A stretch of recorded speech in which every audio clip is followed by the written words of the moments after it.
Hello, हाय, good morning बच्चों।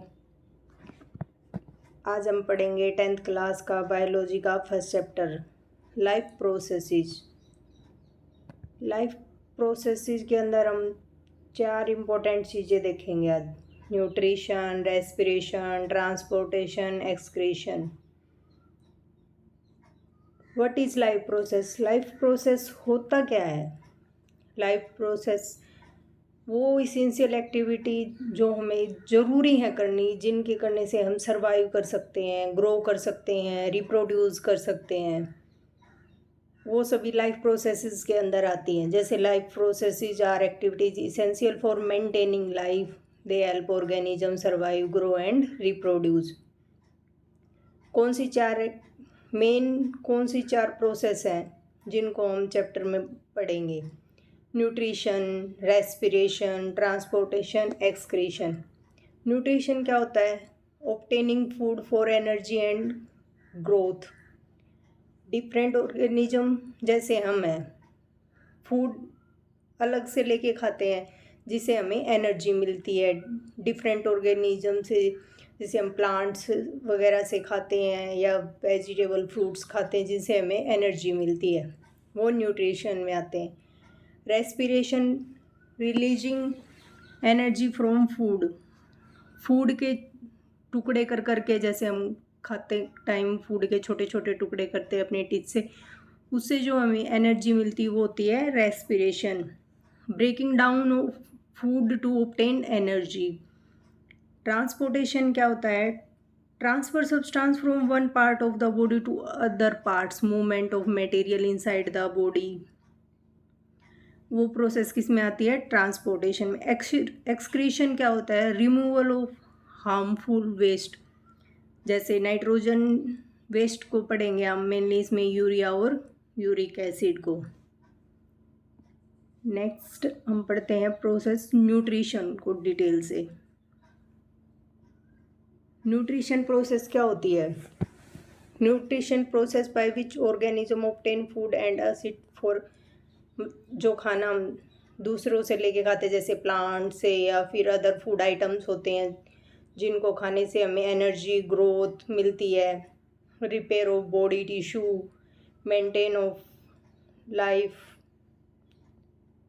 2 types के होते हैं जो nutrition, autotrophic nutrition and heterotrophic nutrition. Autotrophic nutrition कौन से होते हैं? जो ऑर्गेनिज्म खुद अपना खाना बनाते हैं। Organism makes their own food, जो सेल्फ बनाते हैं, जैसे प्लांट्स क्या होते हैं? ऑटोट्रोफिक न्यूट्रिशन का एग्जांपल होते हैं, क्योंकि प्लांट्स अपना खाना खुद बनाते हैं। नेक्स्ट आता है heterotrophic nutrition. Heterotrophic nutrition, organism depend on other food. Organism खाने के लिए दूसरी चीज़ों पर निर्भर रहता है, जैसे हम हैं, ह्यूमंस हैं, जो खाने के लिए, जैसे कैट है, डॉग है, वो दूसरे ऑर्गेनिजम्स पे डिपेंड होते हैं, उनको बोलते हैं हम heterotrophic nutrition. Autotrophic nutrition, autotrophic organism make their own food using sunlight की मदद से जो खाना खुद बनाते हैं। ग्रीन प्लांट्स होते हैं जैसे प्लांट, एल्गी, ये क्या करते हैं? अपना खाना खुद बनाते हैं। फोटोसिंथेसिस की प्रोसेस होती है। फोटोसिंथेसिस सनलाइट की प्रेजेंस में, क्लोरोफिल की प्रेजेंस में, कार्बन डाइऑक्साइड, वाटर। खाना किसकी फॉर्म में बनता है? ग्लूकोज की फॉर्म में। ग्लूकोज की फॉर्म में बनता है, जो 6 वाटर मॉलिक्यूल और हाइड्रोजन मॉलिक्यूल होते हैं वो क्या हो जाते हैं? रिमूव हो जाते हैं। ये फोटोसिंथेसिस की रिएक्शन है।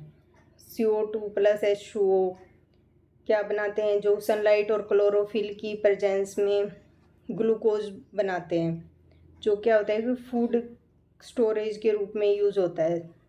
वाटर के और ऑक्सीजन के जो एक्स्ट्रा हाइड्रोजन और ऑक्सीजन होती है वो रिमूव हो जाती है। रिडक्शन की प्रोसेस होती है। रिडक्शन की प्रोसेस क्या होती है? रिडक्शन में एडिशन ऑफ हाइड्रोजन होता है। फोटोसिंथेसिस की प्रोसेस होती है। Absorption of carbon dioxide, autotroph absorb carbon dioxide through stomata present on leaves. जो फोटोसिंथेसिस की साइट होती है वो कहाँ होती है? फोटोसिंथेसिस की साइट कहाँ होती है? क्लोरोप्लास्ट पे। क्लोरोप्लास्ट क्या होता है? सेल ऑर्गेनली होती है। ये एग्जाम में भी पूछ सकता है, साइट ऑफ फोटोसिंथेसिस कौन सी होती है? साइट कौन सी होती है? क्लोरोप्लास्ट। क्लोरोप्लास्ट क्या होती है? Site of photosynthesis. अगर आपसे ऑर्गन पूछ लिया जाए, कौन सा प्लांट ऑर्गन है जहाँ फोटोसिंथेसिस होती है, तो कहाँ होती है? लीफ पे। ये आपके एग्जाम के पॉइंट ऑफ व्यू से इम्पोर्टेंट बातें हैं।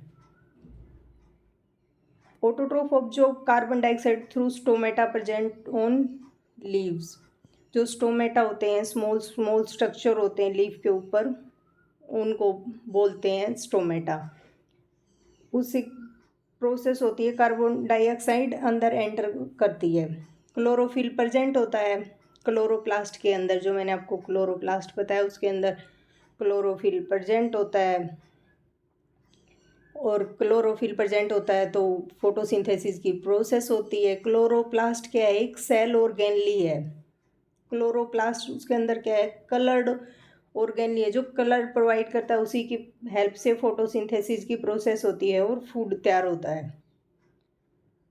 यहाँ से कार्बन डाइऑक्साइड एंटर होती है स्टोमा में। ये अपर लेयर ऑफ एपोडर्मिस है, वैस्कुटिकल एयर स्पेस होता है जो अंदर, लोअर एपिडर्मिस, वैस्कुट guard cells with chloroplast. Guard cells क्या होती हैं? जो स्टोमेटा को ओपन एंड क्लोज करने में मदद करती हैं, जो स्टोमेटा को ओपनिंग एंड क्लोजिंग कंट्रोल करती है।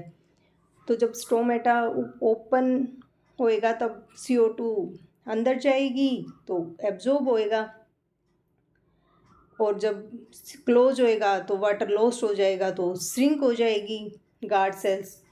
ये हम देखते हैं नेक्स्ट स्लाइड में। स्टोमेटा क्या होते हैं?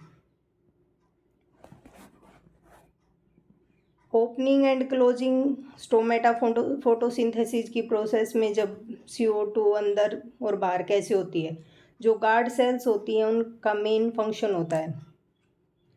जो गार्ड सेल्स को ओपन एंड क्लोज करने में, गार्ड सेल्स जो होती हैं वो स्टोमेटा को क्लोज और ओपन करने में मदद करती है।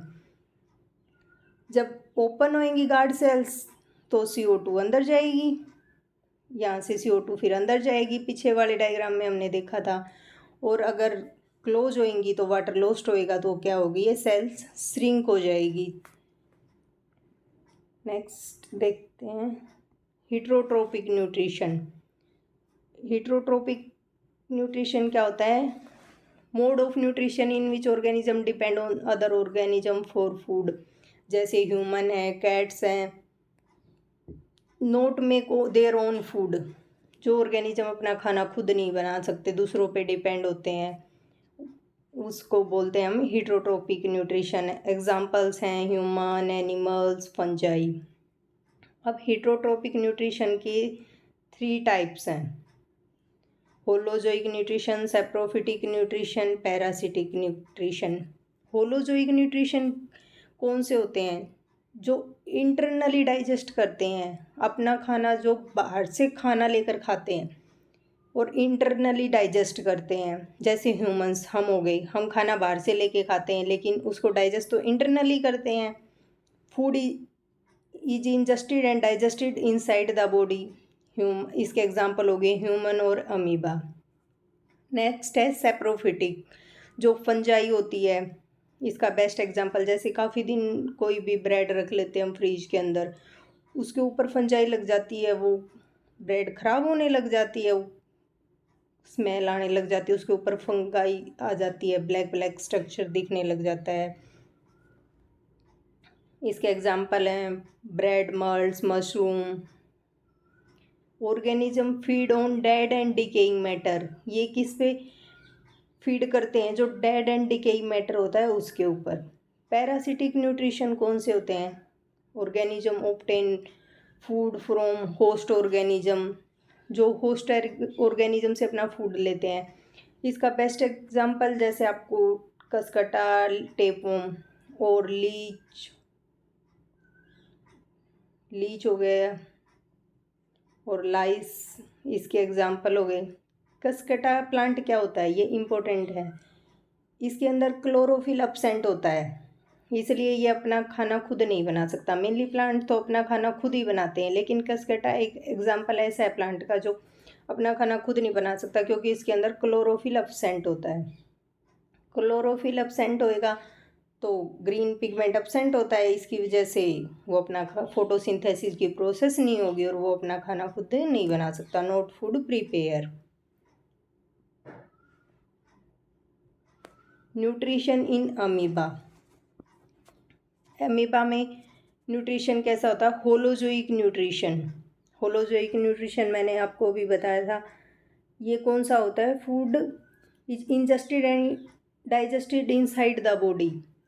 इन दूसरे से लेके इंटरनली डाइजेस्ट करते हैं जब फूड को, बाहर से कोई भी फूड पार्टिकल लेके फिर उसको डाइजेस्ट करते हैं, तो उसको बोलते हैं हम holozoic nutrition. Holozoic nutrition amoeba में, अमीबा क्या है? एक यूनिसेलुलर ऑर्गेनिज्म है। यूनिसेलुलर ऑर्गेनिज्म है। यूनिसेलुलर ऑर्गेनिज्म है और इसके अंदर मोड ऑफ न्यूट्रिशन कैसे होता है? कोई फूड पार्टिकल बाहर से दिया, उसको क्या करता है कि सूडोपोडिया के थ्रू लेता है। तो सूडोपोडिया क्या होता है? एक फिंगर लाइक प्रोजेक्शन हो जाता है। ये आप देख ही सकते हैं, इसमें एक फिंगर की तरह वो अपनी शेप बना लेता है। और सूडोपोडिया क्या करता है? मूवमेंट में भी हेल्प करता है। सूडोपोडिया अमीबा की मूवमेंट में भी हेल्प करता है। तो फिंगर लाइक प्रोजेक्शन होता है जिससे इनकल्प कर लेता है फूड पार्टिकल्स को, फिर एक फूड वैक्यूल बनता है। फूड वैक्यूल के अंदर क्या होता है? जब खाना अंदर चला जाता है तो एक एंजाइम्स क्रिएट होता है जो फूड होता है उसको ब्रेक डाउन करता है। जो कॉम्प्लेक्स सब्सटेंस होते हैं ना, उनको सिंपल सब्सटेंस में सोलूबल करता है एंजाइम। तो उसको बाद में क्या करता है? इजेशन होता है। इजेशन में क्या होता है? जो अनडाइजेस्टेड फूड बाहर निकल जाता है सेल सरफेस से, और जो अनडाइजेस्टेड फूड होता है वो इसके अंदर रह जाता है। न्यूट्रिशन इन अमीबा पे फिर हमने क्या देखा? जो अनडाइजेस्टेड फूड होता है वो क्या हो जाता है? रिमूव हो जाता है सेल सरफेस के थ्रू। ये लास्ट में आपने देख रखा है। नेक्स्ट हम करते हैं nutrition in human beings. Human beings में न्यूट्रिशन कैसे होता है? Holozoic nutrition in human beings में क्या होता है? हमने बताया था अभी कि होलोजोइक होता है, हिट्रोट्रोफिक होते हैं। होलोजोइक जो हम फूड के लिए दूसरों पे डिपेंड होते हैं, बाहर से खाना लेके फिर इंटरनली डाइजेस्ट करना। डाइजेस्टिव सिस्टम क्या होता है? ह्यूमन में digestive system group of organ that help in digestion of food. जो ऑर्गन्स होते हैं वो किस में हेल्प करते हैं? फूड के डाइजेशन में, एब्जॉर्प्शन ऑफ न्यूट्रिएंट्स में, और लास्ट में क्या होता है? रिमूवल हो जाता है अनडाइजेस्टेड फूड। पार्ट्स कौन कौन से हैं? Main parts of digestive system. First है आपका माउथ। माउथ के अंदर क्या आता है? टीथ आते हैं। फूड एंटर करता है बॉडी में, टीथ क्या करते हैं? जो फूड होता है उसको छोटे छोटे स्मॉल टुकड़ों में कट कर लेते हैं। और then saliva begins digestion of starch. जो टंग होती है, टंग के अंदर क्या होता है? सलाइवेरी ग्लैंड्स होती हैं जो सिक्रेट करती हैं एक सलाइवा को। और सलाइवा के अंदर एक एंजाइम होता है, सलाइवेरी एंजाइम। सलाइवेरी अमाइलेज एंजाइम होता है जो ब्रेक डाउन करता है स्टार्च को सिंपल शुगर में। जो हमारा खाना होता है उसके सिंपल फॉर्म में चेंज करता है, ब्रेक डाउन करता है उसको। वो एंजाइम सलाइवा के अंदर प्रेजेंट होता है, सलाइवेरी अमाइलेज एंजाइम होता है जो। नेक्स्ट हम पढ़ेंगे ईसोफेगस। देन फूड एंटर कहाँ करता है? ईसोफेगस के अंदर। ईसोफेगस में एंटर करेगा ईसोफेगस के अंदर क्या होता है, एक फूड पाइप होती है, इम्पोर्टेंट फूड पाइप होती है। फूड पाइप क्या करती है, एक पेरिस्टल्टिक मूवमेंट होता है फूड पाइप के अंदर, जो क्या करती है, हम खाने को जैसे चबाते हैं, कभी मुंह बंद करते खोलते, तो कॉन्ट्रैक्शन और जो एक्सपेंशन होता है ना, वो लो फूड पाइप का, वो ईसोफेगस के थ्रू होता है। ईसोफेगस क्या करता है, रेगुलेट करता है मूवमेंट ऑफ फूड को। Tube connected mouth to stomach, एक ट्यूब होती है जो कनेक्टेड होती है माउथ से लेके स्टमक तक, push food to stomach in peristalsis. यही मैंने आपको बताया कि पेरिस्टालिटिक मूवमेंट होती है जो हमारी कॉन्ट्रैक्शन और एक्सपेंशन ऑफ वॉल जो होती है फूड पाइप की, उसमें हेल्प करती है। नेक्स्ट हमारा फूड फिर कहाँ ट्रांसफ़र होता है, स्टमक में। स्टमक में जाके क्या होता है, स्टमक के अंदर होती हैं गैस्ट्रिक ग्लैंड्स। गैस्ट्रिक ग्लैंड्स होती हैं स्टमक के अंदर। गैस्ट्रिक ग्लैंड्स में क्या होता है, गैस्ट्रिक जूस क्रिएट करती हैं। उसके अंदर एसिड की फॉर्म में होता है, HCl की फॉर्म में, release gastric juice for protein digestion, chance and mix food. Acidic medium होता है, जो पेप्सिन एंजाइम होता है उसके अंदर जो एसिड होता है HCl, वो क्रिएट करता है एक पेप्सिन को। Acidic medium for pepsin enzyme kill bacteria, जो पेप्सिन एंजाइम होता है वो बैक्टीरिया को किल कर सके। पेप्सिन एंजाइम क्या होता है, ये वर्क करता है बैक्टीरिया को किल करने में। स्टमक के अंदर दो इम्पोर्टेंट आते हैं, पेप्सिन और म्यूकस। पेप्सिन क्या करता है, प्रोटीन के डाइजेशन में हेल्प करता है, प्रोटीन डाइजेशन एंजाइम होता है जो उसमें हेल्प करता है। म्यूकस क्या होता है, जो इनर लाइनिंग होती है स्टमक की, उसको प्रोटेक्ट करता है एसिड से। जो एसिड स्टमक के अंदर जो एसिड प्रोड्यूस होता है, उसको इनर जो लाइनिंग होती है स्टमक की, म्यूकस, उसको प्रोटेक्ट करता है। तो ये हो गया ये। नेक्स्ट फिर स्टमक से म्यूकस खाना कहाँ जाता है, स्टमक से जाता है फिर स्मॉल इंटेस्टाइन में। स्मॉल इंटेस्टाइन में जाके क्या करता है, maintain side of digestion and absorption. Digestion and absorption होता है। स्मॉल इंटेस्टाइन एक कोइल्ड स्ट्रक्चर होता है, longest part of the alimentary canal. Coiled structure होता है और लॉन्गेस्ट पार्ट होता है एलिमेंट्री कैनाल का। एलिमेंट्री कैनाल, अब आप सोचोगे एलिमेंट्री कैनाल क्या होता है। एलिमेंट्री कैनाल जैसे माउथ से एनस तक, अगर हम अंदर से देखें पूरा स्ट्रक्चर, तो माउथ से लेकर एनस तक एक सिंगल ट्यूब होती है। पूरे स्ट्रक्चर को देखें डिटेल से तो एक ट्यूब लाइक स्ट्रक्चर बाहर निकलता है, जो माउथ से एनस तक पूरा डाइजेशन का जो पार्ट होता है उसको बोलते हैं हम एलिमेंट्री कैनाल। स्मॉल इंटेस्टाइन क्या करती है, ये करती है कंप्लीट डाइजेशन और absorption of food. Small intestine का काम है कंप्लीट डाइजेशन और एब्जॉर्प्शन ऑफ फूड। ये इम्पोर्टेंट पॉइंट है, एग्ज़ाम में पक्का पूछा जा सकता है आपसे कि मेन साइड फूड का डाइजेशन कहाँ होता है, तो स्मॉल इंटेस्टाइन के अंदर फूड का डाइजेशन और एब्जॉर्प्शन होता है। Receive secretion from liver and pancreas. अब स्मॉल इंटेस्टाइन के पार्ट होते हैं जो लीवर और पैनक्रियाज, इसके पार्ट होते हैं लीवर और नेक्स्ट है पैनक्रियाज। पैनक्रियाज वो क्या होते हैं, लीवर क्या करता है, सिक्रीट करता है बाइल जूस को, जो स्टोर होता है गाल ब्लैडर के अंदर। Make acidic medium come from stomach. Acidic medium है जो स्टमक से आता है, वो स्टमक में एल्कलाइन मीडियम जनरेट करता है। उससे क्या होता है, इमल्सिफिकेशन होती है। इमल्सिफिकेशन होती है, ये रहा आपका गोल ब्लैडर जो बाइल जूस सिक्रेट करता है स्टमक वो काम गोल ब्लैडर के अंदर स्टोर होता है। एसिडिक मीडियम जो स्टमक के अंदर आता है, फिर इमल्सिफिकेशन करता है फैट्स की, ब्रेक डाउन करता है फैट को स्मॉलर ग्लोब्यूल्स में, जो छोटे छोटे ग्लोब्यूल लाइक स्ट्रक्चर होते हैं उनमें, जो बहुत ज़्यादा सरफेस एरिया कवर करते हैं एंजाइम को वर्क करने के लिए। अब आप देखो कोई भी बड़ी चीज़ है, उस पर ज़्यादा एंजाइम चिपकेंगे या फिर हम छोटे छोटे उसको टुकड़ों में डिवाइड कर देंगे, उसके ऊपर एंजाइम ज़्यादा वर्क करेंगे।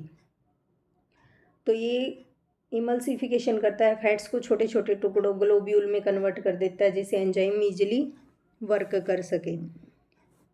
पैनक्रियाज, ये आपका पोर्शन आपको दिख रहा होगा अंदर, ये पैनक्रियाज, ये पोर्शन। पैनक्रियाज क्या करते हैं, सीक्रेट करते हैं पैनक्रियाटिक जूस। ये पैनक्रियाटिक जूस को सीक्रेट करते हैं। दो होते हैं ट्रिप्सिन और लाइपेज। ट्रिप्सिन क्या करता है, डाइजेशन करता है। ट्रिप्सिन करता है डाइजेशन ऑफ प्रोटीन्स, प्रोटीन का डाइजेशन करता है ट्रिप्सिन एंजाइम।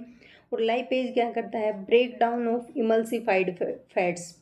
वो इमल्सिफाइड फैट्स को ब्रेक डाउन करता है, छोटे छोटे टुकड़ों में तोड़ देता है, जिससे हमारा खाना डाइजेस्ट हो जाता है। नेक्स्ट देखते हैं हम प्रोटीन्स। खाना पचने के बाद क्या होता है, प्रोटीन कार्बोहाइड्रेट फैट्स में होता है, इंटेस्टाइन में होता है जो खाना पच जाता है। उसके बाद वो प्रोटीन कार्बोहाइड्रेट्स प्रोटीन्स में जाता है, प्रोटीन्स कार्बोहाइड्रेट्स और फैट्स में। प्रोटीन्स क्या होते हैं, प्रोटीन किस में कन्वर्ट हो जाते हैं, अमाइनो एसिड में। प्रोटीन किस में कन्वर्ट हो जाते हैं, अमाइनो एसिड्स में। और जो कार्बोहाइड्रेट है वो किस में कन्वर्ट हो जाती है, ग्लूकोज में। और जो फैट्स हैं वो किस में कन्वर्ट हो जाते हैं, फैटी एसिड और ग्लिसरॉल में, वो कन्वर्ट हो जाते हैं ग्लिसरॉल में। उसके बाद खाना कहाँ जाता है, स्मॉल इंटेस्टाइन से सारा खाना जो भी था पच गया, वो जाता है फिर लार्ज इंटेस्टाइन में। लार्ज इंटेस्टाइन, उससे पहले आपने देखा होगा स्मॉल इंटेस्टाइन के अंदर एक nutrient absorbed bye villi.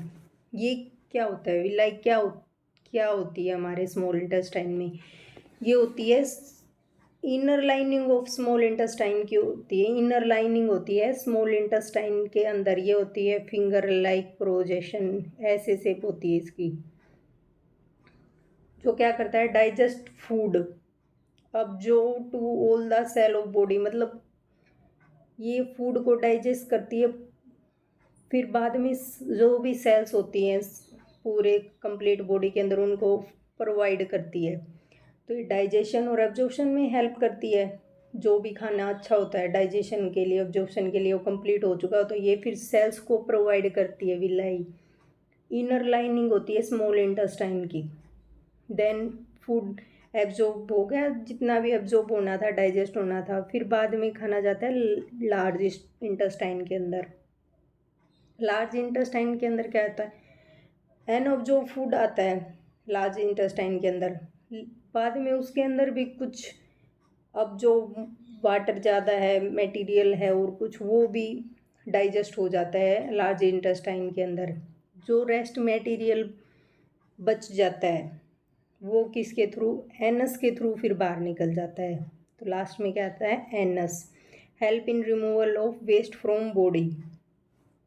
Anus के अंदर एक पार्ट होता है, किसके थ्रू अनडाइजेस्टेड फूड किसके थ्रू बाहर निकलता है, फिर जो वेस्ट होता है रिमूवल का, किसके थ्रू, एनस स्फिंक्टर एक टर्म होती है, एनस स्फिंक्टर। एनस स्फिंक्टर एक टर्म होती है, वो क्या होती है, मसल्स को कंट्रोल करती है, रेगुलेट करती है। जो एनस है उसको स्फिंक्टर कंट्रोल करता है।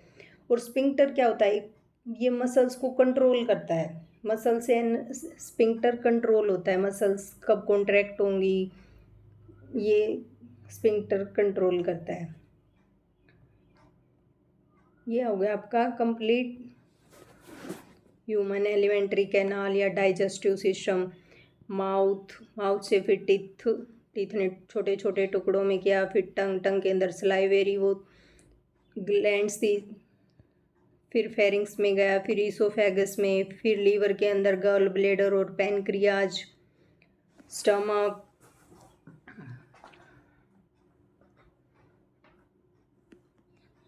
स्टमक में गया, स्टमक के बाद फिर स्मॉल इंटेस्टाइन के अंदर गया, स्टमक के बाद फिर स्मॉल इंटेस्टाइन में गया, उसके बाद लार्ज इंटेस्टाइन में गया, देन एनस के थ्रू खाना बाहर निकल गया। ये था आपका कंप्लीट डाइजेस्टिव सिस्टम। नेक्स्ट है रेस्पिरेशन। रेस्पिरेशन क्या प्रोसेस होती है? रेस्पिरेशन प्रोसेस होती है break down of food to release energy. हम खाना खाते हैं, उसको छोटे छोटे टुकड़ों में तोड़ते हैं, फिर उससे जो हमें एनर्जी मिलती है वो प्रोसेस होती है रेस्पिरेशन की। एक प्रोसेस होती है रेस्पिरेशन की, एक प्रोसेस होती है ब्रीथिंग की। ये दोनों अलग अलग टर्म है। मतलब देखें तो ऐसे सोचते हैं हम, ब्रीथिंग भी सेम है, रेस्पिरेशन भी सेम है, लेकिन मीनिंग दोनों का अलग अलग है। रेस्पिरेशन क्या होती है? खाना खाते हैं हम, उसको तोड़ते हैं छोटे छोटे टुकड़ों में, फिर उससे जो हमें एनर्जी मिलती है वो होती है रेस्पिरेशन। ये एक बायोकेमिकल प्रोसेस होती है रेस्पिरेशन की। और ब्रीथिंग क्या होती है? ये फिजिकल प्रोसेस होती है।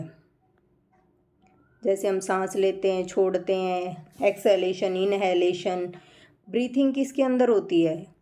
लंग्स के अंदर होती है। हम लंग्स से ही तो सांस लेते हैं, छोड़ते हैं। और रेस्पिरेशन की प्रोसेस किसके अंदर होती है? मेनली सेल्स के अंदर, क्योंकि जो खाना है हम उसको छोटे छोटे टुकड़ों में तोड़ते हैं, उससे जो हमें एनर्जी मिलती है फिर वो कंप्लीट सेल्स को मिलती है, तो वो होती है रेस्पिरेशन की process. Respiration energy release in form of ATP. ATP क्या होता है? Energy currency of the cell. Respiration 2 type की होती है, aerobic respiration, anaerobic respiration. Aerobic respiration कौन सी होती है? एरोबिक रेस्पिरेशन विद ऑक्सीजन, और एनाएरोबिक होती है विदाउट ऑक्सीजन।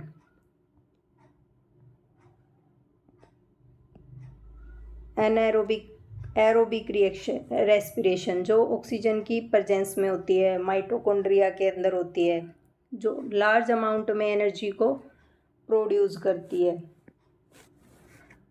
इसकी इक्वेशन कौन सी है? ग्लूकोज है, जो ग्लूकोज और ऑक्सीजन मिलके carbon dioxide, water plus energy. Energy इसमें लार्ज अमाउंट में प्रोड्यूस होती है। कंप्लीट ऑक्सीडेशन होता है इसमें कार्बन का, प्रेजेंस ऑफ ऑक्सीजन के, तो ज़्यादा मात्रा में एनर्जी निकलती है। और एरोबिक रेस्पिरेशन कहाँ होती है? ये माइटोकॉन्ड्रिया के अंदर होती है। एनाएरोबिक रेस्पिरेशन कौन सी होती है? जो अब्सेंस ऑफ ऑक्सीजन हो सकती है, या जहाँ पे लेस अमाउंट ऑफ एनर्जी हो वहाँ पे एनाएरोबिक रेस्पिरेशन होती है। अब्सेंस ऑफ एनर्जी होगी तो वहाँ पे कम एनर्जी में सबसे कम एनर्जी प्रोड्यूस होगी जहाँ पे ऑक्सीजन अब्सेंस होगी, और लेस एनर्जी होगी तो वहाँ पे ऑक्सीजन कम एनर्जी कम प्रोड्यूस होगी। ये प्रोसेस कहाँ होती है? साइटोप्लाज्म के अंदर, इन ईस्ट और मसल्स के अंदर। नेक्स्ट डायग्राम में देखते हैं अच्छे से। Break down of glucose various pathways. इसके अंदर देखते हैं, ग्लूकोज 6 कार्बन है, वो क्या होता है? सेल के अंदर साइटोप्लाज्म होता है, तो साइटोप्लाज्म में जाके वो 6 कार्बन 3 कार्बन में टूट जाते हैं और एक पायरुवेट का मॉलिक्यूल प्रोड्यूस हो जाता है और साथ में एनर्जी निकल जाती है। अब ये प्रोसेस होती है 3 में। ये फर्स्ट प्रोसेस होगी, पायरुवेट चेंज, ग्लूकोज चेंज हो गया पायरुवेट में 3 कार्बन में। उसके बाद जो सेकंड प्रोसेस होएगी वो होगी प्रेजेंस ऑफ ऑक्सीजन माइटोकॉन्ड्रिया में। प्रेजेंस ऑफ ऑक्सीजन होएगी तो ये कौन सी प्रोसेस होगी? एरोबिक होगी। एरोबिक प्रोसेस होगी तो कार्बन डाइऑक्साइड, कार्बन का एक मॉलिक्यूल रह गया यहाँ पे, वाटर और एनर्जी। यहाँ पे क्या हो गया? कंप्लीट ऑक्सीडेशन ऑफ कार्बन हो गया, सिर्फ एक ही कार्बन बच गया, और एनर्जी क्या होगी? वो ज़्यादा मात्रा में रिलीज होगी। नेक्स्ट कौन सा है, अब्सेंस ऑफ ऑक्सीजन, जो थर्ड होएगा absence of oxygen in east. इसमें क्या होगा, कार्बन टूट जाएगा, इनकम्प्लीट ऑक्सीडेशन होएगी, कार्बन इथेनॉल में कन्वर्ट हो जाएगा, 2 कार्बन के मॉलिक्यूल हो जाएंगे, जो फर्मेंटेशन की प्रोसेस में भी काम आता है। कार्बन डाइऑक्साइड प्रोड्यूस होगी, एनर्जी होगी, इसमें एनर्जी सबसे कम प्रोड्यूस होगी क्योंकि इसमें इनकम्प्लीट ऑक्सीडेशन है, कार्बन के 2 मॉलिक्यूल बने हैं, और ये कहाँ होती है, ईस्ट में होती है। और एल्कोहलिक रेस्पिरेशन के लिए भी यूज होती है ये प्रोसेस, क्योंकि इथेनॉल हो गया, एल्कोहल का प्रोडक्शन होता है। नेक्स्ट होता है अब्सेंस ऑफ ऑक्सीजन, या फिर बोल सकते हैं लेक कम मात्रा में ऑक्सीजन का, लैक ऑफ ऑक्सीजन। ये क्या होता है, ह्यूमन मसल्स में होता है, मसल सेल्स में, सम बैक्टीरिया में होता है। Lactic acid produce plus energy, तो 3 कार्बन के मॉलिक्यूल होते हैं, ये एनारोबिक रेस्पिरेशन होती है, इसमें भी एनर्जी कम मात्रा में, कम लेस अमाउंट में प्रोड्यूस होती है, इसमें भी एनर्जी लेस होएगी, इसमें तो बहुत कम होएगी, लेस होएगी। और सबसे ज़्यादा एनर्जी प्रोड्यूस होती है माइटोकॉन्ड्रिया, जो ऑक्सीजन की प्रेजेंस में प्रोसेस होती है, उसके अंदर ज़्यादा मात्रा में एनर्जी का प्रोडक्शन होता है। ये था आपका ग्लूकोज के वेरियस पाथवेज, ग्लूकोज पायरुवेट में चेंज होता है, फिर presence of oxygen, absence of oxygen, lack amount of oxygen, तीनों पाथवेज। नेक्स्ट है human respiratory system. Human respiratory system क्या होता है, जो हेल्प करता है breathe in and gas exchange, it take in oxygen and release carbon dioxide. ये हमारा डेली का ही काम है, हम ऑक्सीजन को लेते हैं, कार्बन डाइऑक्साइड को छोड़ते हैं। इसमें कौन कौन से पार्ट्स हैं, इन सभी को हम डिटेल से पढ़ेंगे, क्या क्या फंक्शन है। नोस्ट्रिल, नसल cavity, pharynx, लैरिंग्स, trachea, bronchi, lungs, alveoli. ये आपको मैंने फ्लो चार्ट से दिखाया है ह्यूमन रेस्पिरेटरी सिस्टम को। फर्स्ट एयर एंटर करती है नोस्ट्रिल्स, नोज के थ्रू। नोज के अंदर क्या होते हैं, हेयर लाइनिंग होती है, जो हमारे नोज के अंदर जो बाल होते हैं वो क्या करते हैं, फिल्ट्रेशन का काम करते हैं। हेयर्स होते हैं, म्यूकस होते हैं, वो फिल्ट्रेशन का काम करते हैं। नोस्ट्रिल के अंदर जो एयर होते हैं वो फिल्ट्रेशन का काम करते हैं। म्यूकस भी जो डर्ट और डस्ट पार्टिकल्स होते हैं उनका फिल्ट्रेशन करते हैं, वो तो बाहर ही रुक जाते हैं डर्ट पार्टिकल्स, और अंदर क्या होती है, सिर्फ ऑक्सीजन ट्रांसफ़र होती है, फिल्टर हो जाते हैं मॉइस्चर एयर में। नेक्स्ट क्या आता है, फेरिंग्स। फेरिंग्स क्या होते हैं, common passage for food air. ये क्या है, कॉमन पैसेज है फूड एयर का। उसके बाद कहाँ जाते हैं, लैरिंग्स में। लैरिंग्स क्या होता है, जो लैरिंग्स होता है एक साउंड बॉक्स। लैरिंग्स होता है आपका साउंड बॉक्स, जो साउंड प्रोड्यूस करने में हेल्प करता है। कंटेन वोकल कॉर्ड्स, जो अलाउ करता है एयर पास को ट्रैकिया के थ्रू। वोकल कॉर्ड्स होते हैं इसके अंदर, और जो अलाउ करता है एयर को पास करने में जो ट्रैकिया होती है। ट्रैकिया क्या होता है, एक लैरिंग से फिर कहाँ ही ट्रैकिया में। ट्रैकिया क्या होता है, एक विंड पाइप। विंड पाइप क्या होता है, एक सांस की नली। हम बोलते हैं ना, खाना खाते टाइम बोलना नहीं चाहिए, सांस की और खाने की नली एक ही होती है। इससे क्वेश्चन आता है ट्रैकिया से, ट्रैकिया इंपॉर्टेंट है, इससे क्वेश्चन आता है।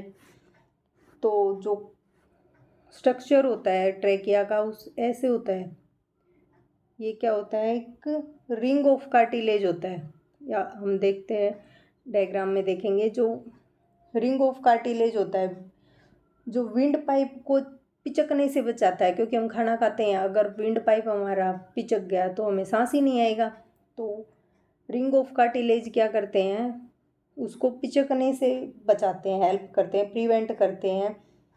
ये क्या करते हैं, एयर पैसेज फॉर कोलैप्सिंग ना हो, इसलिए इसमें हेल्प करते हैं रिंग कार्टिलेज में। नेक्स्ट क्या आता है, बाद में ऑक्सीजन कहाँ जाती है, ब्रोंकियाई। ब्रोंकियाई की 2 ब्रांच होते हैं, ब्रोंकियाई, ब्रोंक्यूल्स। ब्रोंकियाई क्या काम करता है? ब्रोंकियाई करता है आपका, two bronchi connect trachea to each lungs. दो ब्रोंकियाई होते हैं जो क्या करते हैं, ट्रैकिया को लंग कनेक्ट करते हैं। और ब्रोंक्यूल्स क्या होते हैं? पतली पतली ट्यूब होती हैं ब्रोंक्यूल्स, जो सरफेस एरिया को बढ़ाने में मदद करते हैं। ब्रोंक्यूल्स क्या करते हैं? जो अब्जॉर्प्शन होता है उसके लिए सरफेस एरिया को बढ़ाते हैं, एयर पास हो सके, ताकि ब्रोंक्यूल्स किस में हेल्प करते हैं? डायरेक्ट एयर पास हो जाए। कहाँ पे? एल्वियोलाई में। एल्वियोलाई क्या होती है? गैस एक्सचेंज साइट होती है। एल्वियोलाई होती है छोटे छोटे एयर बैग्स होते हैं, जो पतले पतले होते हैं, जो टीनी बलून लाइक स्ट्रक्चर होता है, एयर सैक होते हैं जो एंड में प्रेजेंट होते हैं ब्रोंक्यूल्स के। तो एल्वियोलाई क्या करते हैं? साइट ऑफ गैस एक्सचेंज होते हैं इन द लंग्स। और हर लंग्स क्या करती है? कंटेन करती है मिलियंस ऑफ एल्वियोलाई। ये क्या करते हैं फिर? लार्ज सरफेस एरिया प्रोवाइड करते हैं डिफ्यूजन के लिए। लास्ट में फिर ऑक्सीजन एंटर करती है ब्लड में और CO2 leaves into blood. Oxygen enter हो जाती है, CO2 लीव हो जाती है। ये फंक्शंस पढ़े हमने। Nose filtration, warm air, trachea air to lungs, bronchi divide air into both lungs, alveoli site of gas exchange होती है। गैस एक्सचेंज ऑक्सीजन किस में एंटर करती है? Blood into alveoli, carbon dioxide leave हो जाती है, exchange occur to thin alveolar walls. Breathing process में क्या होता है? मैंने आपको बताया था, inhalation and exhalation. Air enter करती है लंग्स में, एयर लीव करती है। जैसे हम सांस लेते हैं, छोड़ते हैं, वो किसके थ्रू होती है? इसी के थ्रू होती है। Control by diaphragm and chest muscle. Diaphragm क्या होता है? एक डोम शेप होता है, स्ट्रक्चर के अंदर देखते हैं हम डायफ्राम। डायफ्राम ये होता है, एक डोम शेप स्ट्रक्चर होता है जो एब्डोमेन और चेस्ट को अलग अलग रखता है। इस प्रोसेस में क्या होता है? इनहेलेशन और एक्सहेलेशन की प्रोसेस होती है। सांस लेना, सांस छोड़ना। कंट्रोल, सांस लेंगे तो ये डायफ्राम क्या होगा? कॉन्ट्रैक्ट होएगा, और अगर हम सांस छोड़ते हैं तो ये रिलैक्स हो जाएगा। ये प्रोसेस थी। डायफ्राम के अंदर एक रेजिडुअल वॉल्यूम क्वेश्चन आता है। रेजिडुअल क्वेश्चन इस टॉपिक पे क्वेश्चन जरूर आता है। रेजिडुअल वॉल्यूम क्या होती है? आपके एग्जाम में पूछ लिया जाता है रेजिडुअल वॉल्यूम। कभी कभी हम ये सोचते हैं हम कितनी देर सांस कंट्रोल करके रख सकते हैं। जैसे हमें घर वालों को डराना हो, हमें सांस नहीं आ रहा, हमारी बात नहीं मानते, तो जो हमारे पास सांस सफिशिएंट मात्रा में अंदर स्टोर होती है उसको बोलते हैं amount of air always remaining in lungs to provide sufficient time to absorb oxygen and release CO2। जब हमें ज़रूरत हो हम सांस रोक के रखते हैं, और अंदर जो हमारे प्रेजेंट होती है सफिशिएंट अमाउंट में ऑक्सीजन लंग्स में, उसको बोलते हैं रेजिडुअल वॉल्यूम। ये पॉइंट थे nasal, mouth cavity, pharynx, larynx, trachea, rings of cartilage. मैंने यही बताया था आपको, rings of cartilage, lungs, ribs, diaphragm भी बता दिया, bronchi, bronchioles, alveolar sac, respiratory, alveoli. ये एल्वोलाई ये आप इसके अंदर दिख रहे हैं छोटे छोटे एयर बैग जो पतले पतले होते हैं, टीन बलून लाइक स्ट्रक्चर आप सभी को इसमें दिख ही रहे होंगे। बलून लाइक स्ट्रक्चर होता है ब्रोंक्यूल्स का। जो रेड दिख रहे हैं इसमें, जो रेड क्या करते हैं? रेड ब्लड वेसल्स जो ऑक्सीजन लेके जाएंगे, और ब्लू ब्लड वेसल्स क्या करते हैं इसमें? वो CO2 लेके आएंगे। ये डिफरेंट पार्ट हैं जो हमने डिटेल से पढ़े हैं इसके। मैं इस डायग्राम को एक बार और अच्छे से डिटेल से बता देती हूँ आपको। इम्पोर्टेंट है ये डायग्राम आपके लिए। नसल पैसेज, नोस्ट्रिल एयर एंटर करती है, फेरिंग्स में जाएगी, फिर कॉमन पैसेज होता है जो फूड एयर का, लैरिंग्स जो क्या होता है साउंड बॉक्स होता है कंटेन जो वोकल कॉर्ड्स को कंटेन करता है, रिंग्स ऑफ कार्टिलेज होती हैं जिसमें जो क्या करती हैं एयर पैसेज जो कोलैप्शन में हेल्प करती है, कोलैप्शन होता है जो। उसके बाद कहाँ जाएगी लंग्स में, लंग्स में क्या होता है ब्रोंकियाई और ब्रोंक्यूल्स, ब्रोंकियाई होती है जो टू ट्रैकिया को कनेक्ट करती है, ये होगी ब्रोंकियाई, और ब्रोंक्यूल्स क्या होते हैं जो सरफेस एरिया को बढ़ाते हैं और जो फिर एयर पास करते हैं डायरेक्टली टू एल्वोलाई, एल्वोलाई ये एल्वोलर सैक है, ये क्या होते हैं छोटे छोटे एयर बैग होते हैं जो इसके अंदर आपको दिख रहे हैं, ये होता है एल्वोलाई। फिर डायफ्राम जो एक्सहेलेशन इनहेलेशन में हेल्प करता है, ये आपका कंप्लीट ह्यूमन रेस्पिरेटरी सिस्टम। आज की क्लास में इतना ही। कल हम ट्रांसपोर्टेशन और एक्सक्रीशन दोनों टॉपिक्स को डिटेल से करेंगे। नेक्स्ट वीडियो जो आएगी आपकी क्लास की उसमें। आज के लिए इतना ही, मिलते हैं नेक्स्ट वीडियो में। आपको एक क्लास पसंद आई हो तो लाइक शेयर कमेंट सब्सक्राइब करना और बेल आइकन को सभी बच्चे प्रेस कर लेना ताकि नेक्स्ट क्लास जब भी आपको पता चल सके। Thank you.